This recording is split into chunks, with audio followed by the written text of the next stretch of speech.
கிறிஸ்துவுக்குள் பிரியமானவர்களே, அன்பு ரட்சகர் இயேசு கிறிஸ்துவின் நாமத்தில் உங்களுக்கு என் அன்பின் வாழ்த்துக்கள். எப்படி இருக்கிறீங்க? சுகமாக இருக்கிறீங்களா? உங்களுக்காக விசேஷமாய் நம்முடைய சால்வேஷன் ஃபுல் காஸ்பல் ஏஜி சபையில் தினந்தோறும் இந்த வார்த்தைகளை கேட்கிற ஒவ்வொருவருக்காகவும் விசேஷமாய் நாம் ஜெபித்து நீங்கள் ஆசீர்வதிக்கப்பட்டவர்கள். ஆகவே தான் கர்த்தர் இந்த நாளில் உங்களோடு கூட இந்த வார்த்தை மூலமாய் வெளிப்படுகிறார்.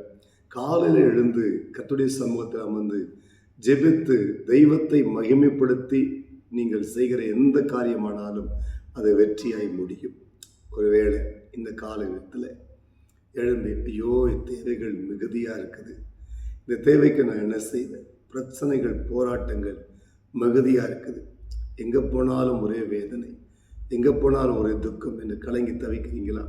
இன்றைக்கு ஆண்டவர் உங்களோடு கூட ஒரு வார்த்தை பேசி உங்களுக்காய் ஜெபிக்க ஆண்டவர் கிருபை செய்திருக்கிறார்.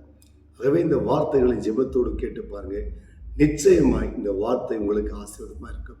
பாருங்கள், சங்கீத புத்தகம் 145 அதிகாரத்தில் 18வது வசனத்தில் மிக அழகான ஒரு வசனத்தை தாவீது இங்கே எழுதியிருக்கிறார். என்ன சொல்றது பாருங்க, தம்மை நோக்கி கூப்பிடுகிற யாவருக்கும், உண்மையாய் தம்மை நோக்கி கூப்பிடுகிற யாவருக்கும் கர்த்தர் சமீபமாயிருக்கிறார்.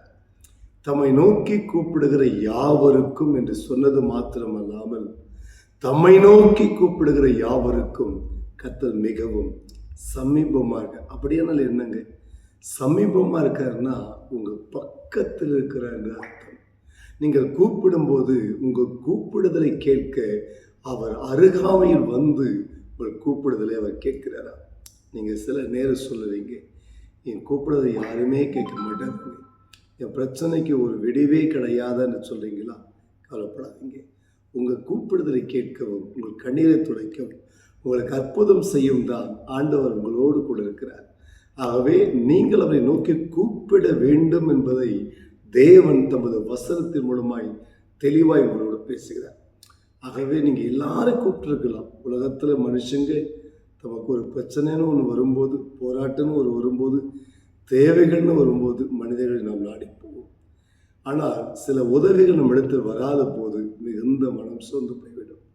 இந்த கருமையான கர்த்தருடைய பிள்ளைகளை, மனிதர்கள் தேடுவதை விட நாம் கர்த்தரை நோக்கி பார்ப்போமே என்றால், கர்த்தரை தேடுவோம் என்றால் நிச்சயமாய் உங்கள் கூப்பிடுதலுக்கு அவர் செவி கொடுப்பார். இதில் எந்தவித சந்தேகமும் இல்லை. நீங்கள் ஆண்டவரை மட்டுமே நம்புங்கள், ஆண்டவரை கூப்பிடுங்கள். உங்கள் கூப்பிடுதலுக்கு இன்றைக்கு கர்த்தர் பதிலை கொடுப்பார். உங்கள் தேவைகள் கர்த்தர் இன்றைக்கு சந்திக்கப்படும். நீங்கள் நம்பிக்கையோடு கூட காத்திருக்கிற எந்த காரியமானாலும் இன்றைக்கு ஆண்டவரில் ஒரு அற்புதத்தை செய்து உங்களை மகிழ பண்ணுவாராக. நாம் ஜெபிக்கலாமா?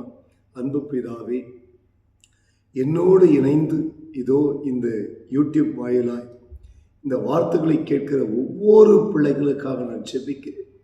இந்த நாளில் என்ன தேவைகளோடு உடைய பிள்ளைகள் இருந்தாலும், எந்த காரியத்தை குறித்ததாய் அந்த மிகுந்த வேதனையோடு இருதயத்திலே கலக்கத்தோடு காணப்பட்டாலும் இன்றைக்கு உடைய பிள்ளைகளுக்கு நீர் அற்புதம் செய்வீராக. அவர்கள் நம்பியிருக்கிற சகல காரியங்களிலும் ஆண்டவர் ஜெயத்தை கட்டளிடும்படியாய் செபிக்கிறோம்.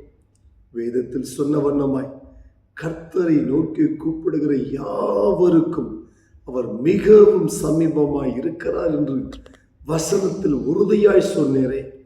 ஆண்டவர், இந்த வார்த்தையின்படி உங்களை நோக்கி கூப்பிடுகிறதான இந்த அன்பு சகோதரனுக்காக, இந்த அன்பு சகோதரிக்காக, இந்த அருமை தாயாருக்காக, தகப்பனாருக்காய், இந்த வாலிப பிள்ளைகளுக்காய் ஆண்டவரே, நம்முடைய சமூகத்தில் நமது ஊழியக்காரன் ஜெபிக்கிறேன். நம்முடைய பிள்ளைகளுடைய நம்பிக்கை வீண் போகாதபடிக்கு அவர் நம்பியிருக்கிற காரியத்தில் கர்த்தர் இன்றைக்கு ஒரு அற்புதத்தை செய்தவர்களை மகிழ பண்ணுவீராக. வெற்றி தேடி வருவதாக, விடுதலை வருவதாக, அற்புதங்கள் நடப்பதாக, வியாதிகள் சுகமாவதாக. அவர் வேண்டிக் கொள்கிற எல்லா காரியத்திலும் இன்றைக்கு ஜெயத்தை கொடுக்கும்படி நான் ஜெபிக்கிறேன். நீர் அப்படி இந்த ஜெபத்தை கேட்டு நீ ஜெயத்தை கொடுத்ததற்காய் உனக்கு கோடி கோடி ஸ்தோத்திரம், ஸ்தோத்திரம், ஸ்தோத்திரம். இயேசுவின் நாமத்தில் ஜெபிக்கிறோம் பிதாவே, ஆமென். கிறிஸ்துவுக்குள் அன்பானவர்களே, நாம் ஜெபித்திருக்கிறோம். நிச்சயமாய் தேவனாகி கர்த்தர் உங்களுக்கு அற்புதத்தை செய்வார். நீங்கள் அற்புதத்தை பெற்றுக்கொண்ட பிறகு கமெண்ட் பாக்ஸில் உங்களுக்கு நடந்த அற்புதத்தை தயவு செய்து எழுதுங்கள். அதை படிக்கும்போது மற்றவர்களுக்கு அது ஆசீர்வாதமாக இருக்கும், எங்களுக்கு மிகவும் உற்சாகமாக இருக்கும். தொடர்ந்து நம்முடைய சால்வேஷன் ஃபுல் காஸ்பல் ஏஜி சபைக்காய் ஜெபம் பண்ணுங்க. நாம் பண்டிகைத்தின் மாதத்தில் இருக்கிறோம். நம் தேவைகள் யாவையும் கர்த்தர் சந்திப்பார். God bless you.